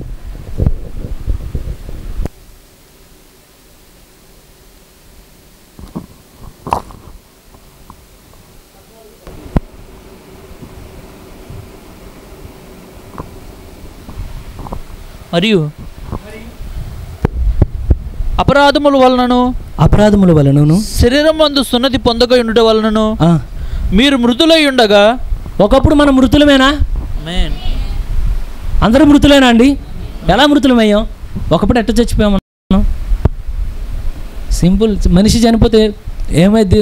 ఆత్మ శరీరం వేరైపోతాయి. ఒకప్పుడు మనం ఆత్మీయంగా చనిపోయాం. కారణం ఏంటంటే మన జీవం ఎవరిలో ఉన్నది? అవునా కదండి? కానీ ఒకప్పుడు మనం క్రీస్తుతో లేం, భూమి మీదకి వచ్చిన తర్వాత ఆయనకి వేరుగా మనం ఉన్నాం కనుక మనల్ని జీవింపజేసే శక్తి ఇంకా మనల్ని తాకలేదు. అప్పుడు మనం చచ్చిన వారమై ఉన్నాం పాపంలో. ఇప్పుడు మనకు మనం సహాయం, ఎందుకంటే చచ్చిపోయిన వాళ్ళు ఎవరు వెళ్ళని కొంచెం వాటర్ ఇలా అనరు, చెయ్యి కలపడం ఏమి కలపడం. కావాలంటే చచ్చిన స్థితి అంటే నీకు నువ్వేమీ చేయలేని స్థితి. ఎంతమందికి అర్థమవుతుందో? ఆత్మీయంగా చచ్చిన స్థితి అంటే నీకు కనీసం చచ్చిపోయిన విషయం కూడా తెలియదు ఆత్మీయంగా, కానీ దేవుడికి వందనాలు చెల్లించాలి. తెలియనోడి దగ్గరకు వచ్చి నువ్వు చచ్చిపోయి జీవింపజేసే శక్తి నాలో ఉన్నదని జీవింపజేసి ఇక్కడ కూర్చోబెట్టాడు అన్నాడు. మనకు తెలియదు అసలు, కానీ ఆయన కృప ఏంటి వచ్చి మరి ఇది కాదు జీవం, నిజమైన జీవం ఏంటో చూపిస్తుందా? ఇక్కడ చాలామంది అనుభవిస్తున్నారని నమ్ముతున్నాను. చదవండి బ్రదర్. దేవుడు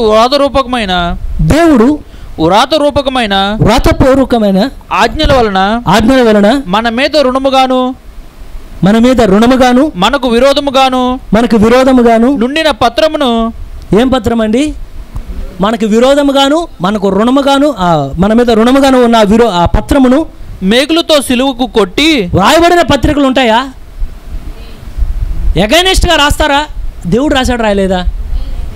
ఓ బెల్సేసరు బాగా హడావుడిగా ఉన్నావు అని చెప్పి పాపానికి మితి లేకుండా ఎంజాయ్ చేస్తున్నావు అని అక్కడికి వచ్చి రాశారు మెనే టెక్ ఎ లూఫర్స్ ఇన్. ఆ రైటింగ్ ఎవరికంటే ఇది ఎవరికి కాదు, ముందుగా ప్రాముఖ్యంగా మీకోసం రాశారని. కానీ మీకోసం తెలుసా, మీకోసం నా కోసం కూడా ముందే ఒక రైటింగ్ ఉందని. మీకోసం నా గురించి ఒక రైటింగ్ రాసుంది, అది కూడా మెనేమేల్ టెక్ ఇన్ లూఫర్స్నే.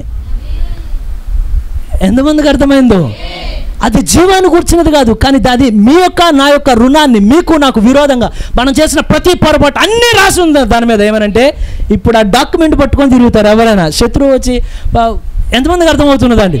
మీ తల మీద నా తల మీద కూడా ఆ పత్రం ఉంది ఒకప్పుడు. క్షమించండి, కానీ కొంతమంది తల మీద ఇప్పటికీ ఉంటుంది ఆ పత్రాలు. ఉంచుకోబాకండి. ఆయన ఉంచాలని కోరట్లా, ఆయన చింపి పక్కన పెట్టాలని కోరుతున్నాడు దాన్ని. నేను కూడా కోరుతాను, ఓ ప్రభు మా తలల మీద ఎన్నడూ ఆ పత్రం ఉండకూడదు. కానీ పౌలు చెప్తున్నాడు, ఇది మీకు విరోధంగా ఉంది, మీకు రుణముగా ఉన్నది. చాలామంది కాదు, నాకు రుణమా? ఇక్కడ ఎంతమంది రుణకాడుతూ ఉన్నారండి? ఒకవేళ నాకు ఏ రుణము లేదు సుదర్శన్ అంటే క్షమించండి, మీ మీద 1,34,000 రుణం ఉంది. ఏమన్నా మా పేరు మీద నువ్వు కొనేసావంటే నేను కొనలా.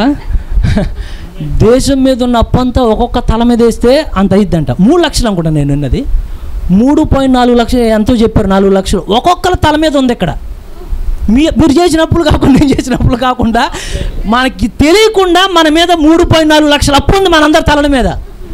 నేను చేసినప్పుడే కట్టలేకపోతుంటే మరి ఎందుకయ్యా అంటే మరి మనమే కదా అన్నీ ఫ్రీగా ఇచ్చేయండి అంటే ఎక్కడి నుంచి ఇస్తారు ఫ్రీగా?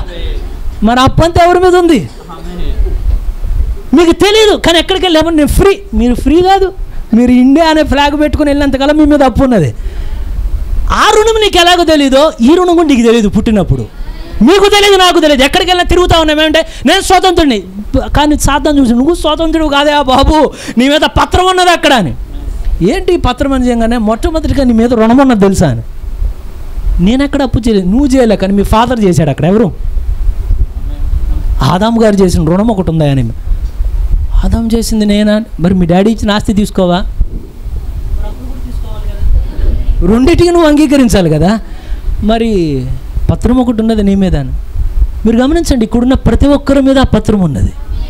మీ గూర్చి దాని మీద బిల్లు రాస్తున్నదంట, ఈ బిల్ పే చేయాలి అని. శత్రువు వచ్చి అడుగుతాడు, ఏంటి ఆయన పరిస్థితి ఏంటి బిల్ అని. ఎంతమంది ఆ పత్రాలు చించేయాలని కోరుకుంటున్నారని. కారణం మీరు గమనించండి, ఒకవేళ ఇప్పుడు ఏదో రాస్తారు కదా, నోట్ అన్న ఏమంటారు అని, అప్పు చేసేటప్పుడు ఏమన్నా నోట్ రాస్తారు కదా, ఆ నోటు ఒకవేళ పోయింది దానికి ఎట్లుంటుంది? మనకి అప్పు చేసినప్పుడు పండగ ఉంటుంది. ఏం చేసినా నోట్ లేదు, మన నోటు ఉంటే నీకు బలం ఉంటుంది, నోటు పోతే ఎవరికి చెప్పుకుంటే.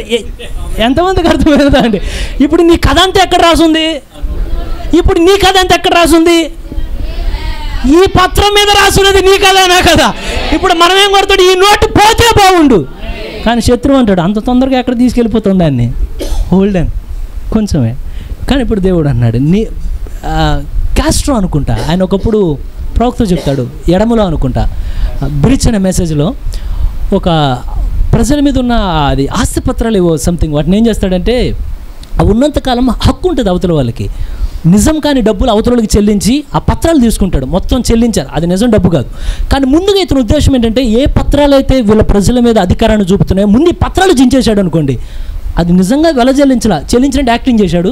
ఆ పత్రాలు అందరూ ముందు చేసి కాల్చేసి పక్కన పడేశాడు. తర్వాత అవి డబ్బులు కావంటే నువ్వు అయినా కాపినా తర్వాత చూసి ఈ పత్రాలు మటుకు లేవు. ఇక్కడ పత్రం లేదంటే వీళ్ళందరూ ఫ్రీ అని అర్థం. ఎంతమందికి అర్థమే? అందరూ ఊహిస్తున్నట్టున్నారు. మా నోట్లు కూడా మీకు నోటికి ఏమవుదండి? ఎందుకంటే సింహ పిల్లల్ని చూడండి, పోషిస్తున్న దేవుడే. సమయానికి కావాల్సిన దాన్ని దేవుడు మనకిస్తాడు. మన నోట్లు చినిగిపోవు, అక్కడ మనం ఖచ్చితంగా చెల్లించి దేవుడు మనకు విడుదల ఇచ్చిన గాక. కానీ ఈ నోట్లు చెల్లించలేవు, దీన్ని మీరు చెల్లించలేరు, నేను చెల్లించలేను. కానీ నోటు మాటకు పట్టుకోను ఎక్కడ అని దేవుడు దయ చూపించిన గాక.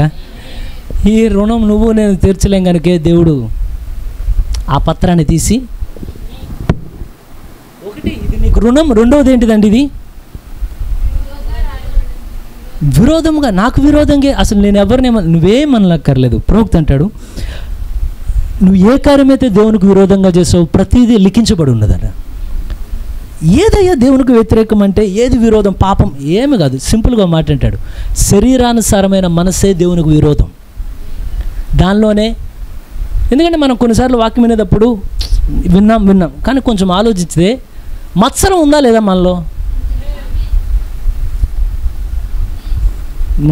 నేను మిమ్మల్ని ఇప్పుడు ఏమన్నానంటే గాడ్ బ్లెస్ యూ అనాలి. మత్సరం ఉందా లేదా?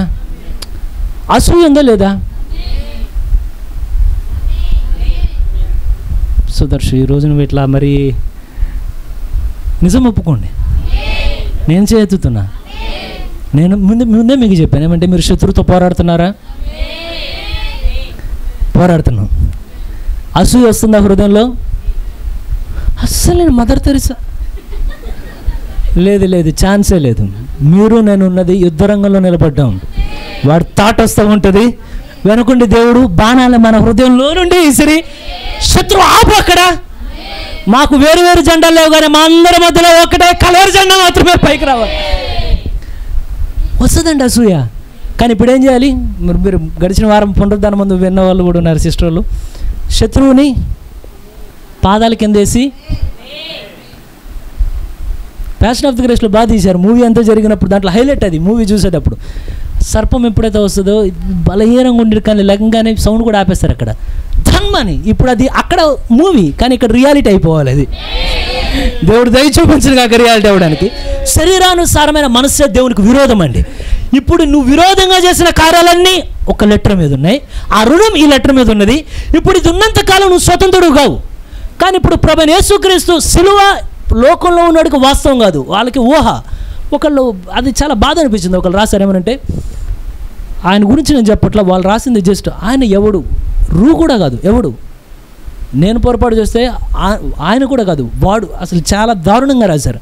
చచ్చిపోయేదేంటి, 3 మేకలేంటి.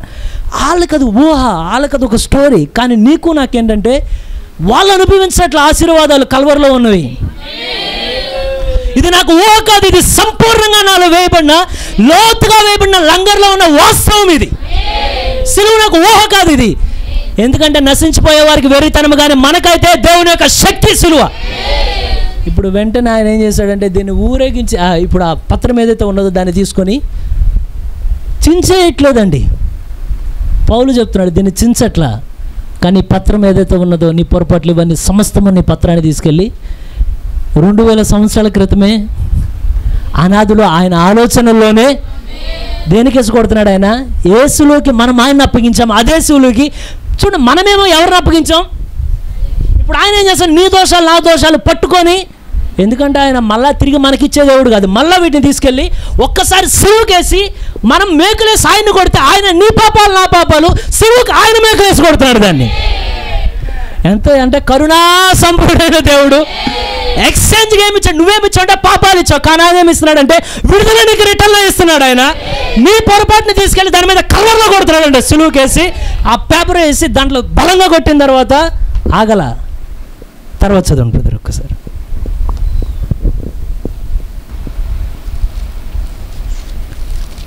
అదే వచ్చిన కంటిన్యూషన్ చదవండి బ్రదర్. మేకులతో సిలువకు కొట్టి నేను అడుగుదాం అనుకున్నా, మీలో ఎంతమంది మీ పత్రాలు సిలువకు వేయబడి కొట్టబడ్డాయని నమ్ముతున్నారు? సుదర్శ ఎప్పుడు జరిగినది? సిలువ ఎప్పుడో జరిగిపోయినదండి. కానీ ఎప్పుడు జరుగుతాయంటే నీకు నువ్వు గుర్తిస్తావు, ప్రభువా ఈ పొరపాటు నా వల్ల జరిగింది, నేను ఎంత నటించినా నా హృదయంతరంగంలో నేను తెలుసు నేను సరికానని, ఈ పొరపాటుని యొక్క హస్తాలకు అప్పగిస్తున్నా, దయచేసి ఇది నా మీద ఏలుబడి చేయకుండా ఈ పత్రం ఇప్పుడేమవ్వాలంటే దాని మీద కొట్టబడాలని నేను కోరుతున్నానే. నువ్వు ఎప్పుడైతే ఒప్పుకుంటావు వెంటనే పత్రం అక్కడికి వెళ్ళి కొట్టబడుతుందండి. నువ్వు ఒప్పుకున్నప్పుడే రుజువులోనికి వస్తుంది. అది ఎంతమందికి అర్థమైనది? అది జరిగింది. కానీ రుజువులోనికి రావాలంటే నువ్వు నేను రెండు చేతులు ఎత్తి, ప్రభువా మేము ఒప్పుకుంటున్నాం, మా దోషాల నుండి మేము విడుదల పొందలేము, కానీ మీ హస్తాలకి దీన్ని అప్పగిస్తున్నాం అనగానే ఈ రోజు రాత్రి కొన్ని పత్రాలు మేకుకేసి సిలువేసి మరలా కొట్టబడాలని కోరుతున్నాను. ఇక్కడ నుండి వెళ్ళేటప్పుడు స్వతంత్రులుగా వెళ్ళిపోవడానికి, నేను ఫరోకి దాసుని కానిక, నేను శత్రువుకు దాసుని కానిక, నేను స్వతంత్రుని హృదయంత రంగంలో నుండి నేను నమ్ముతున్నా. I'm a free man. ఎంతమంది స్వతంత్రతను కోరుతారు? మొన్న ఒక వీడియో చూశానండి, చూడగానే దాంట్లో ఒక BMW కారు వేసుకొచ్చారు. మన కారు ఆపంగానే ఇప్పుడు ఏం జరిగినా, పోయినా పుట్టినా ఏం జరిగినా కూడా కెమెరా పెట్టి తీశారు. ఎప్పుడైతే వ్యక్తి ఆగాడు, ఆయన కూడా షోగా చేస్తున్నాడు కొంచెం, మరి ఆయన తెలుసో తెలీదు కెమెరా తీశారని. పక్కన చూశాడు, పంజరంలో చాలా రామచిలకలు చిన్న చిన్న చిన్న ఏమంటారు వాటిని, లవ్ బర్డ్స్ చాలా ఉండంగానే పిలిచాడు. బాగా డబ్బున్నా ఇలాగే ఉన్నాడు. మొత్తం ఎంత అన్నాడు, చెప్పారు ఎంత అని. డబ్బులు మొత్తం ఇలా ఇసిరేసాడు, ఆయనకి ఇచ్చేసాడు. తీసుకున్నాడు. తీసుకోగానే ఒక్కొక్క దాన్ని ఇవ్వన్నాడు. ఆయన ఒక్కొక్క దాన్ని ఇస్తుంటే తీసుకొని కారులో పెట్టుకోవట్లా, ఇలా గాలికి వదిలేస్తున్నాడు దాన్ని. దాంట్లో 30-40 ఉన్నాయి. ఇలా తీస్తున్నాడు, గాలికి వదిలేస్తున్నాడు. తీసి ఇలా చూసుకుంటున్నాడు, ఇలా ఇసిరేస్తాడు అన్నిటినీ. ఆయన ఫీలింగ్ ఏంటంటే ఈ బందీలుగా ఉన్న వాటిని నేను స్వతంత్రులుగా చేశానని. కానీ కల్వరిలో దేవుడు ఇట్టు చేయలేదండి, మళ్ళీ తీసి ఇలా వదిలేట్లా. కారణం ఏంటంటే అలా వదిలితే దాని తర్వాత 5 నిమిషాలు 10 నిమిషాలు కూడా బతకవయ్యి. కల్వరిలో కేవలం విడుదల చేసి మళ్ళీ పెట్టలేదు, కానీ ప్రవక్త అంటాడు ఇట్స్ ఎ ఫినిష్డ్ వర్క్. నీ విడుదల సంపూర్ణమైపోయినది, నీ భద్రత సంపూర్ణంలోనికి వచ్చినది, నీ ఆశీర్వాదాలు రుజువులు. ఆయన తీసి ఇలా వదిలేడు, కానీ తీసి హక్కును చేసుకొని నీ చుట్టూ సంరక్షణ ఇచ్చి చివరి వరకు కాపాడే దేవుడు ఆయన. ఎంతమంది అటువంటి కల్వరిని కోరుతున్నారండి? దేవుడు దయ చూపించిన గాక. అయితే ఇప్పుడు చదివారు కదా, నేను ఇంకా మిమ్మల్ని ఎక్కువసేపు ఉంచాను, చాలాసేపు ఓపిక పెట్టారు. బ్రదర్ తర్వాత ఒక్కటి చదవండి. దాని మీద చేవ్రాతను తుడిచేశాడా? కంప్లీట్గా తుడిచేశాడు ఆయన కృపను బట్టి.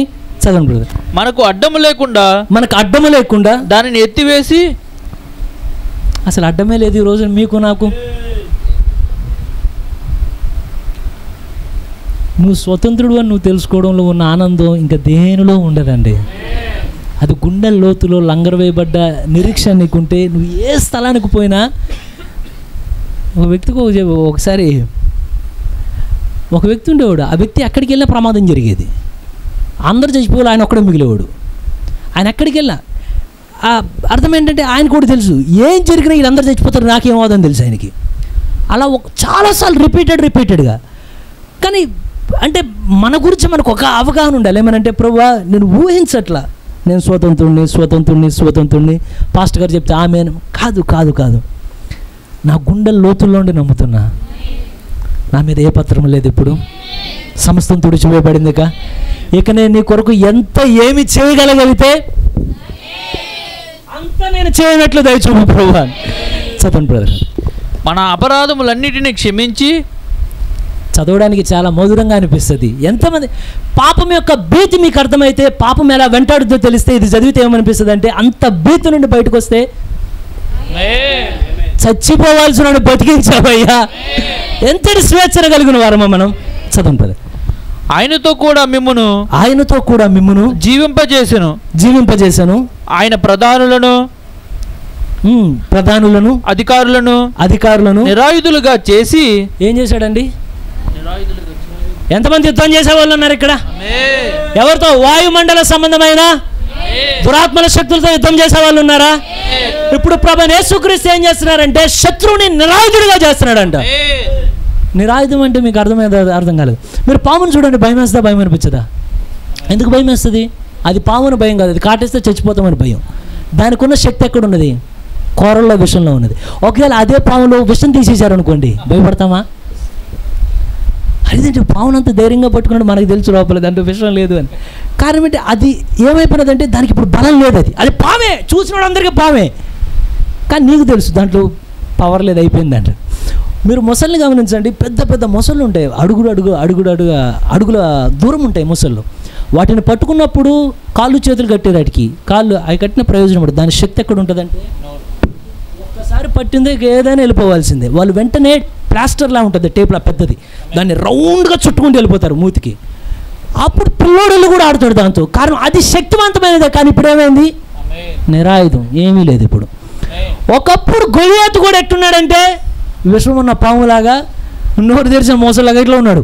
కానీ మీరు గమనించండి, ఇప్పుడు ఆ పౌలు ఆ వచ్చిన కొంచెం ధ్యానించుకుంటూ వెళ్తే ఇప్పుడు పౌలు చెప్తున్నాడు, ఒకప్పుడు శత్రువు బలమైనోడే, వాడికంటే అధికారం ఉన్నది. కానీ ఈ కల్వరిలో నేను ఏదైతే వాస్తవాన్ని నమ్ముచున్నావో ఆ కల్వరిలో ఆయన కేవలం మనల్ని విడిపించడమే కాదు, కానీ ఏ శత్రువు ఇప్పటి వరకు దాడి చేస్తున్నాడో ముందు వాటిని నిరాయుధుడుగా మార్చాడట.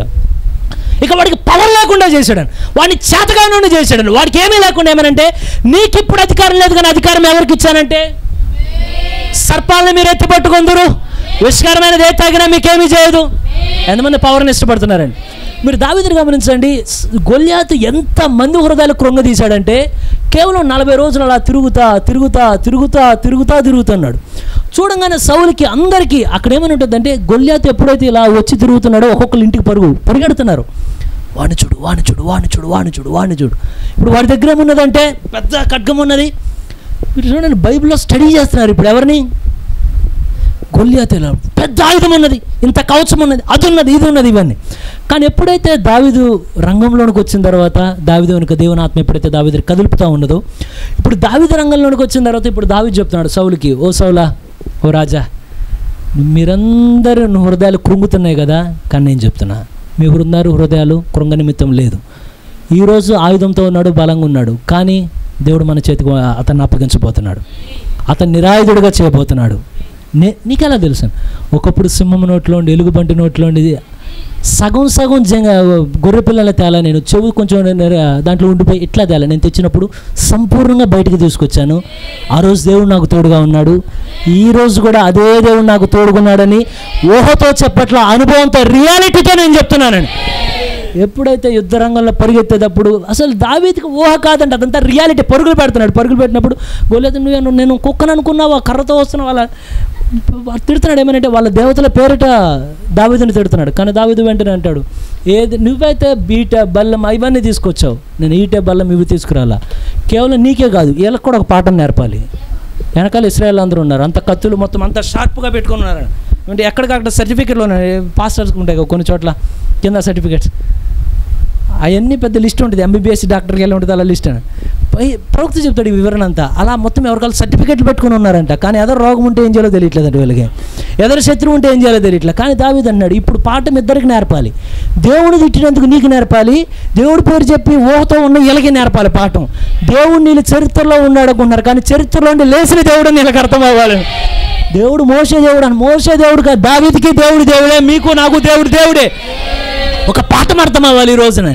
ఎప్పుడైతే పరుగులు పెట్టుకొని ఎప్పుడైతే ఆ ఒడిసల్ని తిప్పుతున్నాడు, కానీ అతనే నిజంగా అదే గొల్యాతు ఈ రోజు ఉంటే మన చర్చిలో ఎంతమంది దావీదులు ఉంటారు. ఓహొద్దు, మనం ముందే అన్నాం కదా, కొంచెం బయటకు వచ్చి రియాలిటీలోకి రండి అంటే, ఓహలంటే నేను ఇలా వెళ్తా ఉన్నాం కానీ సంఘం అంతా ఓహొద్దు, కొంచెం రియాలిటీలోనికి రండి, కొంచెం వాస్తవికతలోనికి రండి. ఎప్పుడైతే పరిగెడతా ఉన్నాడు, అసలు ఆ జీల్ మీరు ఎక్స్ప్లెయిన్ చేయలేరు. మనలో చాలామంది అయితే వెనకాల షార్ప్ చేస్తూ ఉండేవాళ్ళం, వస్తున్నానని. కానీ దావీదు ఎప్పుడు యుద్ధం చేసేవాడు ఆలోచించడండి. ఒక ఫేమస్ కోట్ ఉంటుంది, నువ్వు యుద్ధం చేయాలనుకున్నప్పుడు మొట్టమొదటి క్షణంలో తాడో పేడో తేల్చేయి, రెండో క్షణంలో ఉండకపోవచ్చు అంటే ఆ నిశ్చయిత వెళ్ళాలి. ఫస్ట్ క్షణమే విరగబడిపోవాలండి శత్రు మీద, అంటే సంపూర్ణంగా మట్టు పెట్టేట్లు. మనం చేసే పొరపాటు ఒప్పుకోవాలి. కుక్కే ఊరుకోదు. మీరు కుక్కను గమనించండి, కుక్క ముందుకు వెళ్ళిన తర్వాత మనం ఒకవేళ స్టాండర్డ్గా ముఖం పెట్టేటప్పుడు కూడా మనమే కర్ర ఉన్న చేతులు బిత్తరికి వెళ్ళాన్నాం అనుకోండి, భలే ఉన్నాడా తెలిసిపోదు కుక్కకి, ఇదంతా మ్యాజిక్ లాగా ఉన్నదని. కానీ వెళ్ళినప్పుడు చూడండి, కొంతమంది గ్రే ఉండదు, కానీ ఆ ఫేస్లో ఒక కాన్ఫిడెన్స్ ఉంటుంది. ఒక్కోసారి మోజెస్ని చూస్తే నాకు అదే అర్థం కదా, కుక్కలు పెంచిన అనుభవం కదా, ఏ కుక్కను చూసినా భయపడ్డాలి వెళ్ళిపోతుంటే, ఆ ఫేస్లో కాన్ఫిడెన్స్గా కుక్క కూడా ఏముంది దాన్ని. ఎప్పుడైతే మనం శత్రువు దగ్గరికి వెళ్ళినప్పుడు కూడా బిత్తరగా ప్రభువుని యేసుక్రీస్తున్నాము, కుదరదు. ఇది కొంచెం రియాలిటీలోనికి వద్దాం. శత్రువు ఆటలాడేవాడు కాదు, వెళ్ళినప్పుడు సంపూర్ణంగా సిద్ధపడి అక్కడికి వెళ్ళాలి. ఇప్పుడు దావీదు దేంతో వెళ్తున్నాడు?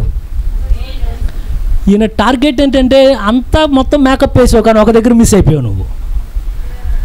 నువ్వు ఎక్కడైతే జ్ఞానం దగ్గర మిస్ అయిపోయావో అక్కడే విశ్వాసం దాని కార్యాన్ని ఏదో చూపిస్తుందని. FAITH faith. ఎప్పుడైతే గిరగిరా అసలు దాని వెనుక తిప్పేటప్పుడు కూడా దావీదు కాదండి, వెనుక దేవుని యొక్క ఆత్మ దాన్ని తిప్పుతున్నదండి. దావీదు కాదు కొట్టేది, వెనుక దేవుడు ఆత్మ నడుపుతూ ఉన్నది. గిరా గిరా గిరా గిరా తిప్పి టైం అదంటే ఏ సమయానికి దాన్ని వదలాలి, అది ఎంత వేగంతో వెళ్ళాలి, కరెక్ట్గా ఎక్కడ తగలాలి, మొత్తం దేవుడు ముందు ప్లాన్లో పెట్టాడు. కారణం ఇప్పుడు దావీదుకి తెలుసు ఇది ఊహ కాదు. అక్కడ ఎంతమందికి అర్థమవుతుందండి?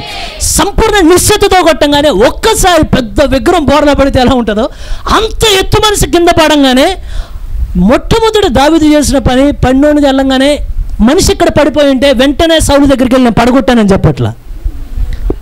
ముందు వీడిని ఏం చేయాలి? నిరాదంగా చేయాలి. ఆయుధం అనేది లేకుండా వీడికి బలం అనేది మళ్ళీ తిరిగి రాకుండా చేయాలి. ఒక్కసారిగా ఎక్కంగానే దావీదు పిల్లోడు పడినోడు విగ్రహంలాగా ఉన్నాడు. ఒక్కసారి గెంతెత్తి పైకి ఎక్కరంగానే చూశాడు, అసలు ఆ కత్తే దావీదు అంత ఉంటుంది అది. కానీ ఎలా లేపాడు? బలంగా పైకి లేపాడు. వచ్చినప్పుడు ఒడిసలతో వచ్చాడు, తలనరికేటప్పుడు ఒడిసలు సరిపోదు. ఇప్పుడు ఆయుధం ఏమవ్వాలి? కొంచెం పెరగాలి. ఇప్పుడు ఆయుధం పడగొట్టడానికి విశ్వాసం సరిపోద్ది, కానీ ఇప్పుడు ఏం చేయాలి? పూర్తిగా ఇంకోసారి మళ్ళీ గొల్యాత్ అనే పేరు అటు రాకూడదు ఇటు రాకూడదని వీళ్ళకి అర్థమైనది. అప్పుడు దాకా కృంగిన హృదయాలతో ఉన్నారు. కానీ ఒకడికి తెలిసింది, వీళ్ళంతా ఊహలో ఉన్నారు. దేవుడు ఇదేంటి అలా ఎక్కించాడు పైకి? అరే చూడరా, ఒక్కసారి తప్పని ఎప్పుడైతే తల నరుగుతుంటే చూడంగానే ఒక చిన్న కోడిని కోస్తేనే రక్తం ఎట్టవుతుంది. ఇలా కళ్ళు మూసుకున్నామో నేను చూడలేకపోతున్నాను. అంత విగ్రహాలంటే మనుషులకు వస్తే ఎంత రక్తం వస్తుంది? రక్తం బడబడ కారిపోతుంటే ఇప్పుడు మీరు ఒక్కసారి చదవండి బ్రదర్, అది అవసరం చదవండి. ఆయనతో కూడా మిమ్మల్ని జీవింపజేశాను. ఆయన ప్రధానులను అధికారులను నిరాయుధులుగా చేసి సిలువ చేత జయోత్సవముతో. ఏ ఉత్సవం అండి అది? జయోత్సవం. ఇక్కడ ఎంతమంది జయోత్సవంతో ఉన్నారు? ఊహలో ఉన్నోడికి ఉత్సాహం ఉండదండి. ఊహలో ఉంటే కానీ ఇప్పుడు ఏమనంటే సంపూర్ణంగా లోపల ఒక లంగరేసి లోపల పెట్టాలి. ఇప్పుడు ఏమో ఉత్సవం అంటే ఇప్పుడు శత్రువు సంహరించబడ్డాడు. చదవండి బ్రదర్. తర్వాత సిలువ చేత జయోత్సవముతో వారిని పట్టి తెచ్చి బాహాటముగా వేడుకకు కనపరిచెను. ఆ మాట అసలు ఎంత అంటే అర్థం చేసుకోగలిగితే, ఇప్పుడు వీరిని జయించి ఇలా తెరనకాలు పెట్టి దావీదు చేసింది చూడండి. దావీదు గొల్యాతుని చంపి తెరనకాలు పెట్టి సౌలా నేను చంపాను అన్నట్లా. కానీ ఇప్పుడు వరకు వీళ్ళు ఎవరికైతే భయపడ్డారో గొల్యాతు ఎక్కడికి వెళ్ళా గొల్యాతు 40 రోజుల్లో అదే పేరు వీళ్ళకి. అసలు సౌలు ఎంత బాగా స్టడీ చేశాడంటే దావీదు చెప్తున్నాడు, వాడు చిన్నప్పుడు యుద్ధం చేశాడు. అసలు ఆ చిన్నప్పుడు ఆ వేరే దేశం ఉన్నట్టు ఎట్ట తెలిసింది దీనికి. కానీ ఎంత స్టడీ చేశాడంటే వాడు చిన్నప్పుడు. మీరేమనుకో మాకు, నేను నిజం చెప్తున్నా, మనం చాలాసార్లు శత్రువుని చాలా స్టడీ చేస్తాం, అవసరమైన దానికన్నా ఎక్కువ స్టడీ చేస్తాం. మీరు ఎంతమంది నాకు ఒప్పుకోరో తెలియదు, కానీ వాడు కూర్చొని వాడి శక్తి ఎంత, వాడు ఎంత శక్తి కలవాడు, ఇది జరిగితే ఎలా అయిపోద్ది. అది ఏం జరగలేదు అక్కడ, ఇలా. కానీ దావీదు శత్రువుని ఎంత అవగాహన చేయాలో అంతవరకు ఉంచుకున్నాడు. కానీ మిగతా పూర్తి స్టడీ ఎవరి మీద చేశాడంటే దేవుని మీద సంపూర్ణమైన నమ్మకాన్ని పెట్టుకుని ఉన్నాడు అక్కడ.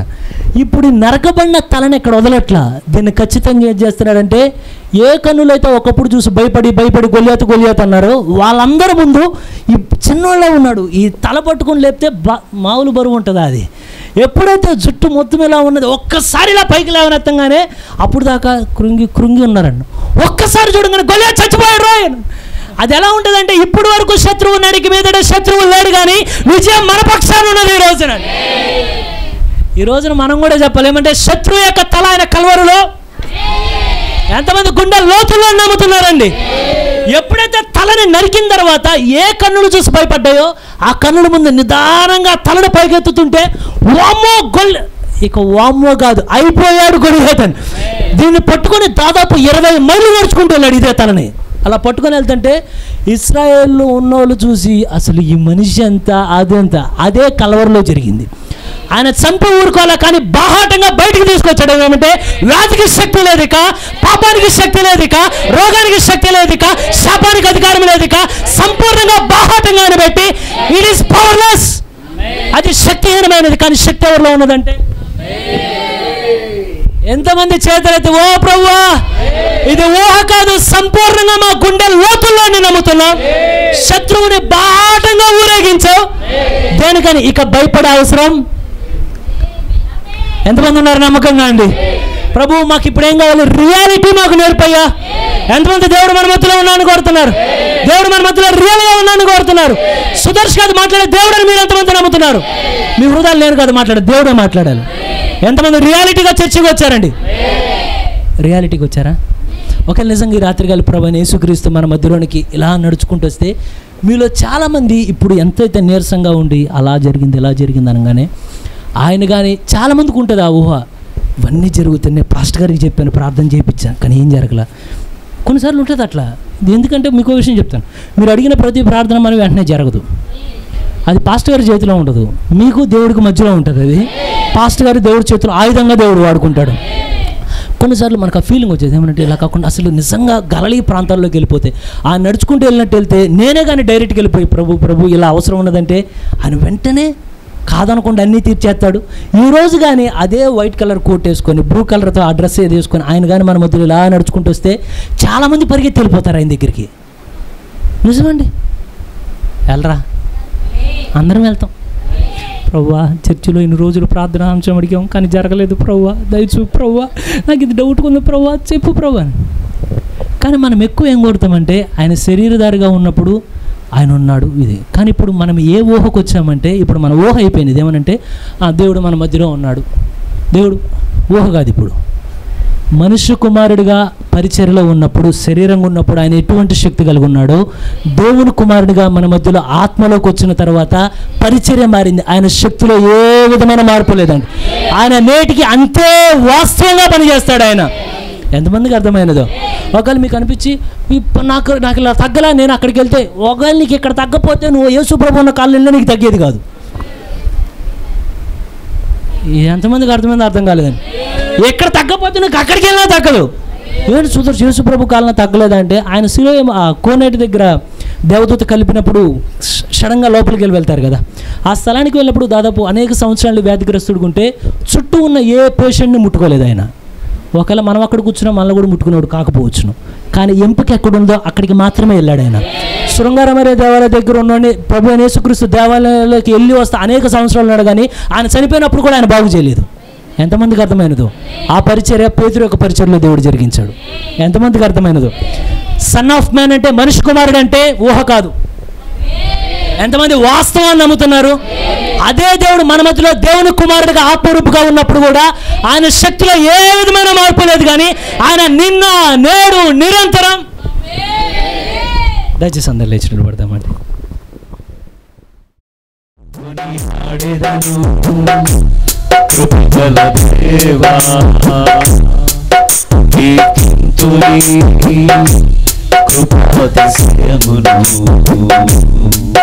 కృపతో రక్షించిన నా యేసయ్యా, సర్వకృపానిధి స్తుతించెదను.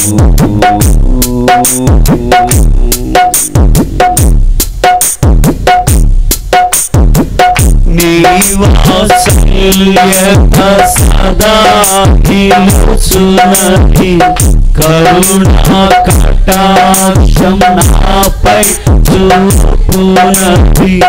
నీ వాత్సల్యత సదా నిలుచున్నది, కరుణా కటాక్షం నాపై చూపునది. నీ భక్తులను విధేయులను తరతరములకు జీవించువాడవు. నీ భక్తులను విధేయులను తరతరములకు జీవించువాడవు. కృపా సంపూర్ణుడా దయా దాక్షిణ్యపూర్ణుడా కృపా సంపూర్ణుడా దయా దాక్షిణ్యపూర్ణుడా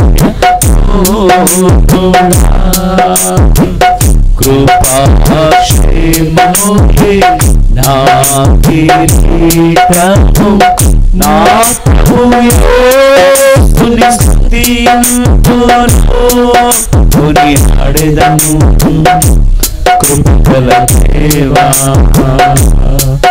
కీర్తింతుని కృపాతిశయమును కృపకు రక్షించిన నా యేసయ్యా సర్వకృపానిధి స్తుతించెదము.